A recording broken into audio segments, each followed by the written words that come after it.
ಗಡಿ ಕಿರಿಕಿರಿಗೆ ಭಾರತ ಖಡಕ್ ನಿರ್ಧಾರ. ಬಾಂಗ್ಲಾ ಜವಳಿ ಉದ್ಯಮಕ್ಕೆ ತೆರಿಗೆ ಬಿಸಿ. ಅಮಿತ್ ಶಾ ಹೊಸ ಅಸ್ತ್ರಕ್ಕೆ ಬಾಂಗ್ಲಾದೇಶ ಕಂಗಾಲು. ಅತಿಕ್ರಮಣಕಾರರ ಮೇಲೆ ಕಣ್ಣಿಡಲಿದೆ ಲೇಸರ್ ವಾಲ್.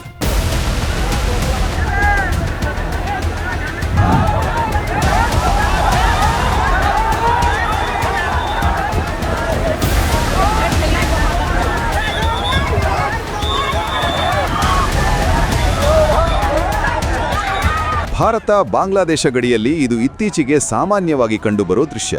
ಬಾಂಗ್ಲಾದೇಶದ ನಾಗರಿಕರನ್ನು ಅಲ್ಲಿನ ಸೇನೆ ಅನವಶ್ಯಕವಾಗಿ ಬಿಎಸ್ಎಫ್ ವಿರುದ್ಧ ಛೂ ಬಿಡ್ತಾ ಇದೆ. ಒಂದು ವೇಳೆ ಬಿಎಸ್ಎಫ್ ಯೋಧರು ಗುಂಡು ಹಾರಿಸಿದ್ರೆ ಆಗ ಮಾನವ ಹಕ್ಕುಗಳ ಉಲ್ಲಂಘನೆ ಅಂತ ಜಾಗತಿಕ ವೇದಿಕೆಯಲ್ಲಿ ಬೊಬ್ಬೆ ಹೊಡೆಯುವುದಕ್ಕೆ ತಮ್ಮ ನಾಗರಿಕರನ್ನೇ ಬಲಿಪಶುಗಳನ್ನಾಗಿಸಲು ಅದು ಯತ್ನಿಸ್ತಾ ಇದೆ. ಆದರೆ ಬಿಎಸ್ಎಫ್ ಯೋಧರು ಬಹಳ ತಾಳ್ಮೆಯಿಂದ ಈ ಸನ್ನಿವೇಶವನ್ನು ನಿಭಾಯಿಸ್ತಾ ಇದ್ದಾರೆ. ಇದಿಷ್ಟೇ ಅಲ್ಲ, ಗಡಿ ಭಾಗದಲ್ಲಿ, ಅದರಲ್ಲೂ ಮುಖ್ಯವಾಗಿ ಪಶ್ಚಿಮ ಬಂಗಾಳದ ಗಡಿಯಲ್ಲಿ ದಶಕಗಳಿಂದ ಅತಿಕ್ರಮಣಗಳು ನಡೆದೇ ಇದ್ದುವು. ರಾತ್ರಿಯ ಕತ್ತಲಲ್ಲಿ ಕಳ್ಳ ಸಾಗಾಣಿಗಾರರು, ಗಡಿ ನುಸುಳುಕೋರರು ಭಾರತದ ತಂತಿ ಬೇಲಿಗಳನ್ನು ಕತ್ತರಿಸಿ ಒಳನುಸುಳುತ್ತಿದ್ದರು. ಅಕ್ರಮ ದನಗಳ ಸಾಗಾಣೆ, ನಕಲಿ ನೋಟುಗಳ ಹರಿವು, ಭಾರತದ ಉದಾರತೆಯನ್ನು ನೆರೆಯವರು ದೌರ್ಬಲ್ಯ ಎಂದು ಭಾವಿಸಿದ್ರು. ಆದರೆ ಈಗ ಕಾಲ ಬದಲಾಗಿದೆ.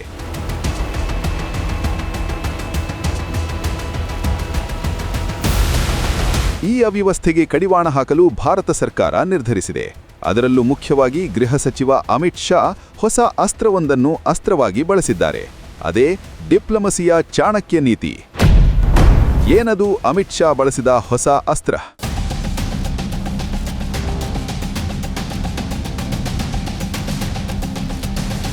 ಬಾಂಗ್ಲಾದೇಶ ಆರ್ಥಿಕತೆಯ ಬೆನ್ನೆಲುಬು ಅಂದ್ರೆ ಅದು ಟೆಕ್ಸ್ಟೈಲ್ ಉದ್ಯಮ. ಈಗ ಆ ಬೆನ್ನೆಲುಬಿನ ಮೇಲೆ ಅಮಿತ್ ಶಾ ಪ್ರಹಾರ ನಡೆಸಲು ನಿರ್ಧರಿಸಿದ್ದಾರೆ. ಅಲ್ಲಿ ಜವಳಿ ಉದ್ಯಮ ಕಚ್ಚಾ ವಸ್ತುಗಳು ಮತ್ತು ವಿದ್ಯುತ್ ಸರಬರಾಜಿಗಾಗಿ ಸಂಪೂರ್ಣವಾಗಿ ಭಾರತವನ್ನೇ ಅವಲಂಬಿಸಿದೆ. ಅಮಿತ್ ಶಾ ಅವರು ಇದೇ ಅವಲಂಬನೆಯನ್ನು ದಾಳಮಾಗಿಸಿದ್ದಾರೆ. ಭಾರತದಿಂದ ರಫ್ತಾಗುವ ವಸ್ತುಗಳ ಮೇಲೆ ನೇರವಾಗಿ 50% ತೆರಿಗೆ ವಿಧಿಸುವ ನಿಶ್ಶಬ್ದ ಸರ್ಜಿಕಲ್ ಸ್ಟ್ರೈಕ್ ನಡೆಸಿಬಿಟ್ಟಿದ್ದಾರೆ. ಅಮಿತ್ ಶಾ ಅವರ ಈ ಒಂದೇ ಒಂದು ನಿರ್ಧಾರ ಬಾಂಗ್ಲಾದೇಶದ ಅರ್ಥವ್ಯವಸ್ಥೆಯನ್ನು ಬುಡಮೇಲುಮಾಗಿಬಿಟ್ಟಿತು.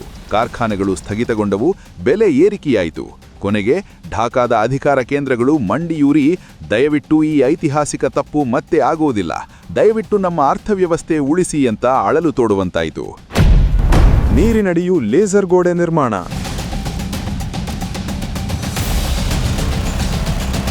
ಇದಿಷ್ಟೇ ಅಲ್ಲ, ಈಗ ಭಾರತದ ಗಡಿಗಳು ಭದ್ರವಾಗಿವೆ.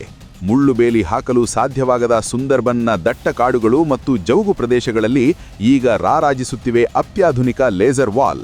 ಈಗ ನೀರಡಿ ಈಜಿ ಗಡಿ ದಾಟುವುದು ಇನ್ನು ಮುಂದೆ ಅಸಾಧ್ಯ. ನೀರಿನ ಆ ಭಾಗದಲ್ಲಿ ಯಾರೇ ಕಾಲಿಟ್ಟರೂ ಇಲ್ಲಿ ಸಂಕೇತಗಳು ದೊರೆಯಲಿವೆ.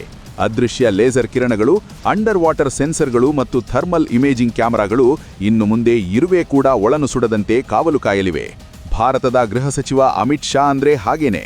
ಭಾರತದ ಸಮಗ್ರತೆಯ ವಿಷಯದಲ್ಲಿ ಯಾವತ್ತಿದ್ರೂ ನೋ ಕಾಂಪ್ರಮೈಸ್. ಇದು ಹೊಸ ಭಾರತ. ಗುಂಡು ಹಾರಿಸದೆಯೇ ಶತ್ರುಗಳ ಬೆನ್ನೆಲುಬು ಮುರಿಯುವ ಸಾಮರ್ಥ್ಯ ಹೊಂದಿರುವ ದೇಶ. ಗಡಿ ಭದ್ರತೆಯೇ ನಮ್ಮ ಆದ್ಯತೆ. ದೇಶದ ಸಮಗ್ರತೆಯೇ ನಮ್ಮ ಸಂಕಲ್ಪ. ಅಮಿತ್ ಶಾ ರಂತರ ಗೃಹ ಸಚಿವರು ಇರುವವರೆಗೆ ಗಡಿ ಭಾಗದ ತಂಟೆಕೋರರು ಇನ್ನು ಟುಟಿಕ್ ಪಿಟಕ್ ಅನ್ನೋ ಹಾಗಿಲ್ಲ. ನೀವೇನಂತೀರಿ?